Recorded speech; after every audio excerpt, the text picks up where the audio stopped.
Today we are here with the award-winning MC Barber.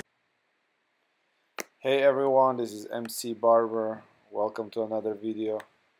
Right off, I'd like to apologize for the quality of this video. It seems to be a little bit too bright. We got a new camera and we were not aware of the settings. But now it's too late. I already have shot a video and I gotta go ahead with it. Alright, here I'm gonna do a Fohawk with a fade starting from 6 zeros. As usually, I use my heavy-duty clippers to start off my fades. I'd like you to pay attention here to what I'm doing, how I'm creating a square shape. I'm starting with 1.5, but as you can see, I go straight up. When I get towards the top, I actually leave the hair quite longer. It's not 1.5. I don't follow the shape of the head. I am slightly elevating there. I leave my clippers to leave the head once the hair once my clippers reach the widest part of the head. I let my clippers kind of go straight up at 90 degrees and leave the head by themselves. Now you are probably wondering, why am I using 1.5 plastic guard? The thing with a metal guard, sometimes you skip some hairs, and it's kind of to go back now and catch them with that guard. It's kind of difficult, so I use plastic guards. It seems that they do a better job. Now I'm starting my fade here with the outliner, which is like 1 millimeter. I believe Andis makes this particular guard. It gets pretty close. So here I'm starting my fade.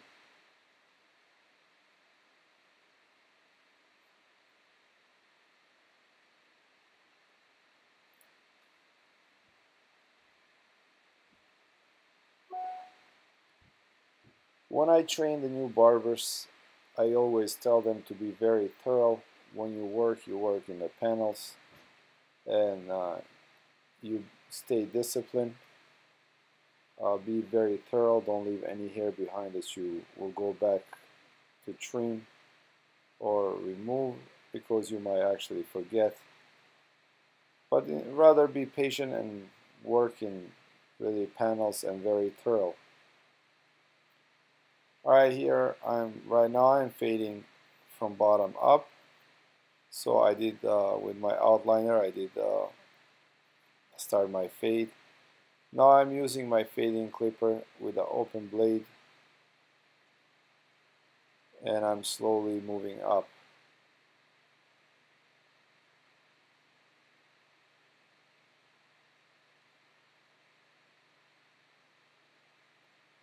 This is one way to do fades. This is not the only way. There is many other ways to fade, but it really depends on the shape of the head, texture of the hair, and also the type of fade I'm doing. It determines what type of fading do I do. Whether I go from the bottom up or from the up down. But one thing that I always do in almost 90% of the cases, I start my fade with 1.5.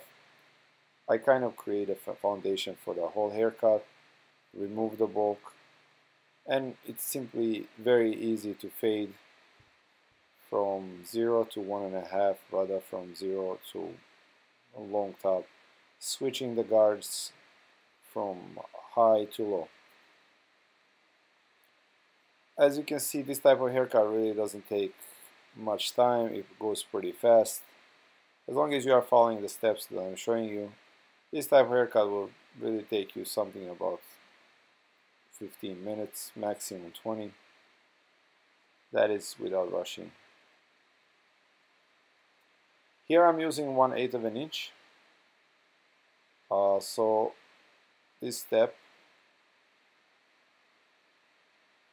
is between now I'm actually going from top down, because I did 1.5 originally, then 6 zeros, then my open guard, then my closed guard. I removed that line. So now I went with 1/8 of an inch, and now I'm down to 1/16 of an inch. I'm kind of connecting my fade. First I started from bottom going up, then I switch from the top going down.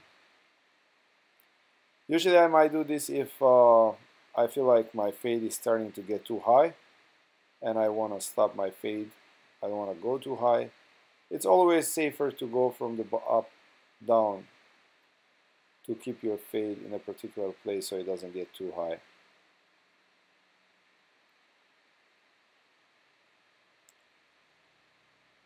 Here I usually do these haircuts for you during my working hours. Usually these haircuts take about 15 to 20 minutes in between each client I have. I mean, for each client I have 20 minutes maximum, and I have to be done with that time, and that frame time.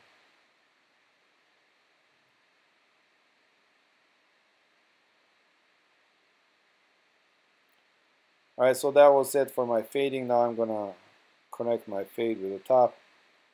The top we're gonna pretty much keep the same size. We're not gonna really remove any length, as it seems pretty short for this haircut already, so we're just gonna connect it with the scissor over comb and then some texturizing techniques.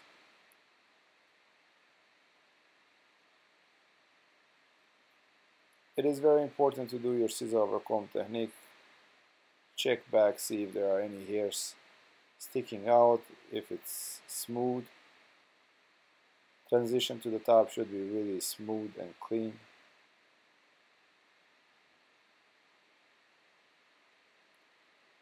And our time control technique, sometimes you'll have some hairs left behind. If you look from profile, you'll see them. This is one way to remove them. There are other ways, but this is how I do it. Over the years, I developed a system that I called MC Barber system. I'm very excited. I'm working very hard to kind of put this system on the videos. There will be 4 different categories: a scissor category, clipper category, razor category, and blow drying and styling category. I'm starting the production of scissor category this month, and my first class will be on how to choose your scissors, different type of scissor blades, such as convex, bevel, semi-convex edge. We have those 3 type of edges. Different type of handles. We have opposing grip, we have swivel, and we have offset. And different type of sizes. What is the right size of scissor for you? And also the different type of materials the scissors are made from. So that will be my opening chapter to the scissors, and after that I will have about 10 different techniques with scissors. Alright, so after I did my texturizing techniques there, as you saw, what I did, created some texture, some holes throughout the hair, so when he styles it, he gets a nice messy or spiky look. For any haircut, to make a haircut really, to make a good haircut, great haircut, honestly you have to blow dry it. This is something that will really make the haircut look its best, and client will actually never see his hair like that again, because he will never be able to do it the way you do it. However, the benefit of that is that when he leaves your shop, he'll definitely get compliments, and the clients will ask him, people will ask him where he got his haircut, and that's how you build your clientele. And that is it, my friends. Thank you for watching my video. mcbarber.com is my website. Please don't forget to subscribe.